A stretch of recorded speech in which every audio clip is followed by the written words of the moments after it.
ಸಂಯುಕ್ತ, ನಿಮ್ ಕೊನೆ ದಿನಗಳು ಶುರುವಾಗಿದೆ. ಬಾ ಧೀರ, ನಿನಗೋಸ್ಕರನೇ ಕಾಯ್ತಾ ಇದ್ದೆ. ನನ್ನನ್ನೇ ಅವಮಾನಿಸಿದ್ಲು ಅವಳು. ಯಾರವಳು? ಶ್ರಾವಣಿ. ಜೀವನ ಪೂರ್ತಿ ಅವಳು ಮರಿದೇ ಇರೋ ಹಾಗೆ ನಾವು ಅವಳಿಗೆ ಪಾಠ ಕಲಿಸ್ಬೇಕು.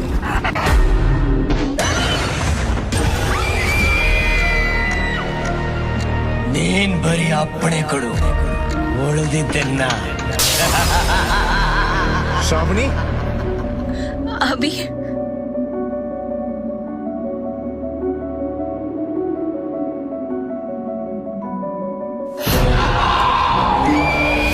ಶುರುವಾಗ್ತಿದೆ ಒಂದು ಭಯಾನಕ ಸೇಡಿನ ಸಂಘರ್ಷ. ಅವನು ಮತ್ತೆ ಶ್ರಾವಣಿ. ಸೋಮವಾರದಿಂದ ಶನಿವಾರ ರಾತ್ರಿ 10 ಗಂಟೆಗೆ.